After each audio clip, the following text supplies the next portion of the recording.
With you is psychologist Yulia Latunenko. Today I will tell you about such a phenomenon of behavior and character as greed.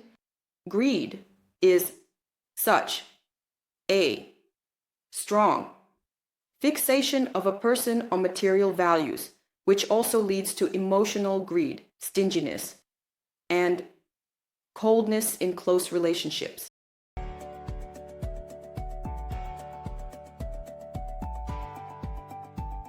Like this video, subscribe to my channel if you're visiting it for the first time, and also share my videos on social media, as this really helps and motivates me to continue creating interesting content for you. Have you ever had greedy partners in your life? Or greedy friends? Or were your parents greedy and fixated on material values? A greedy partner does not evoke a high level in a person. Sexual arousal, rather, on the contrary, it eventually evokes feelings such as disgust and repulsion.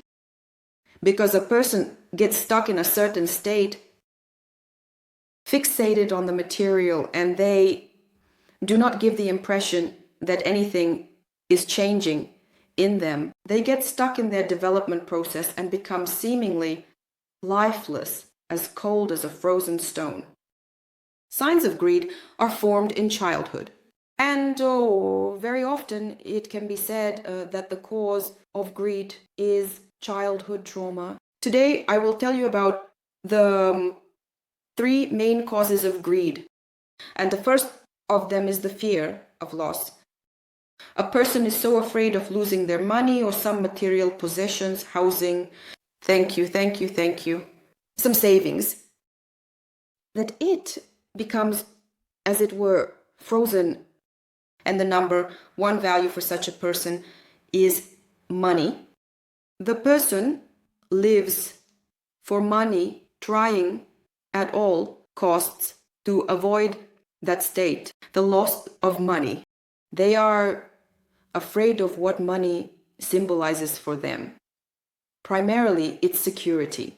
They believe that a little less money, and this is already some kind of dangerous state, and they cling to this material resource, and in many cases, such clinging does not allow a person to open the flow of monetary energy.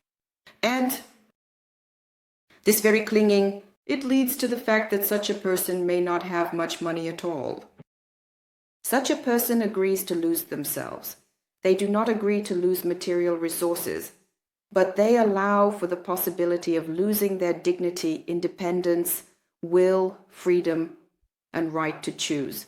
They will endure abuse, violence, simply because they are afraid of losing material resources. And we know this is the story of many victims who, for the sake of material resources, because they do not consider themselves mature and stable enough in the financial world, many victims endure violations of their physical and emotional boundaries by abusers. Just to avoid losing that money, housing, or material resources, this seems very, very dangerous and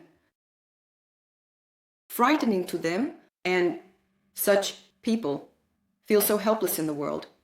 Without money, and even this is one category of people who never have their own money. They are codependent, and this is also a manifestation of the greed that stems from childhood trauma, making a person codependent. For such a person, money is security. That is, a person views security not in their ability to earn, but in their potential or in having some interesting occupation. Thank you.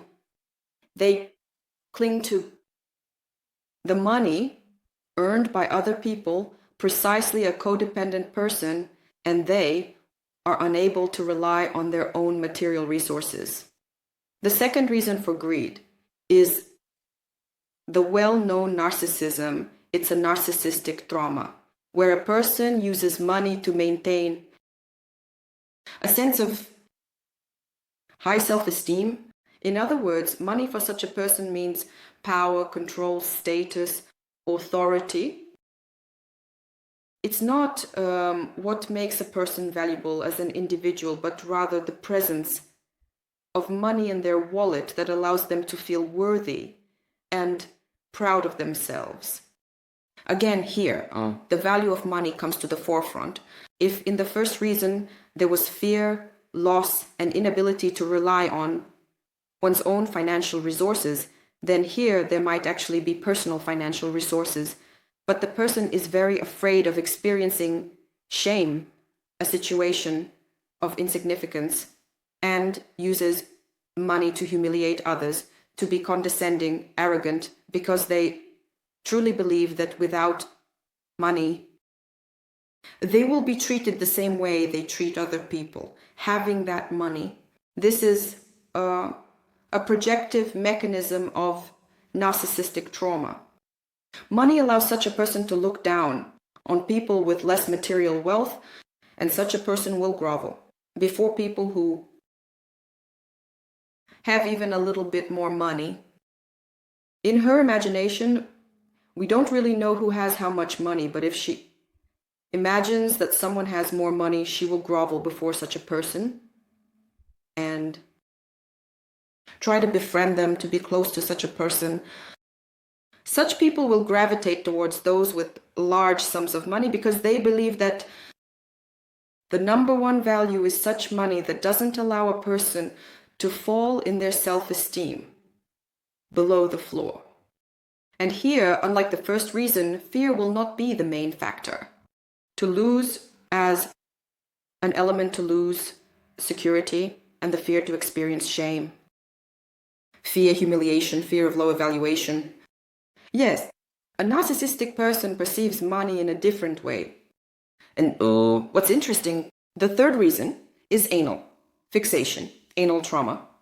I know that you are very interested in learning about this trauma because I see your reactions when I mention this fixation as a trauma. So today we will examine how anal fixation influences a person to become greedy in adulthood. But before I continue, I want to remind you that it's very important for you to subscribe to my channel and give a like to this video. Share my videos on social media and write comments. Any of your activity is very valuable on my channel. Please write to me in the comments if you have encountered people who are pitiful, and if you might observe any elements of pity in yourself. Then you can use my video to work on yourself and continue developing.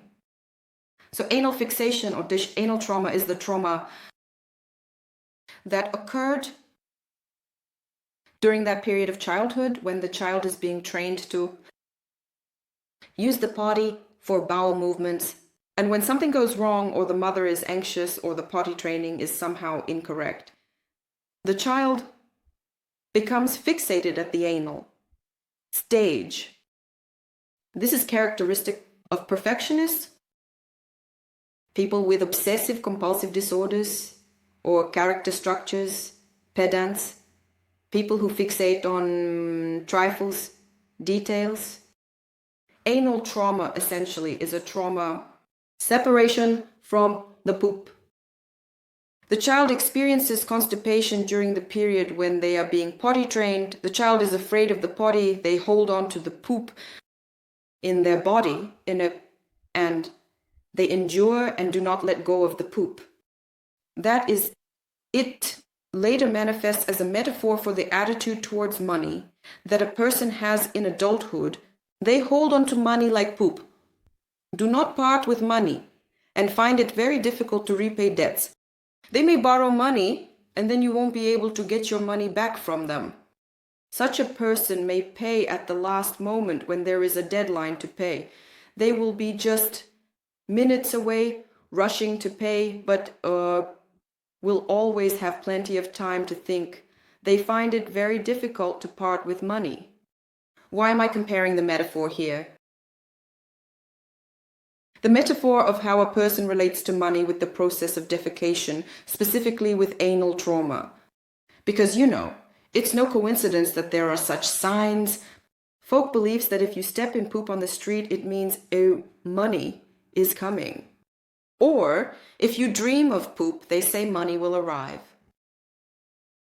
Such a metaphor is not accidental. Probably among the people still know that there is such a trauma as anal trauma, and it is related to defecation. Therefore, money as a metaphor, poop they then, is such a fixation when a person holds back, clings to money as if retaining it. And from this, they might even feel a certain moment of excitement, that is. When a child holds back, and then sits on the potty, it becomes easier for them, and this release occurs. In the same way, people relate to money. In the process of holding back, they accumulate excitement. One could say that a child's attitude towards the process of defecation in childhood later influences a person's attitude towards their money, towards material resources. This was psychologist Yulia Latunenko with you. Subscribe to my channel, like this video if you enjoyed it, and write in the comments if you have encountered greedy people in your life. Do you observe any element of greed in your own character?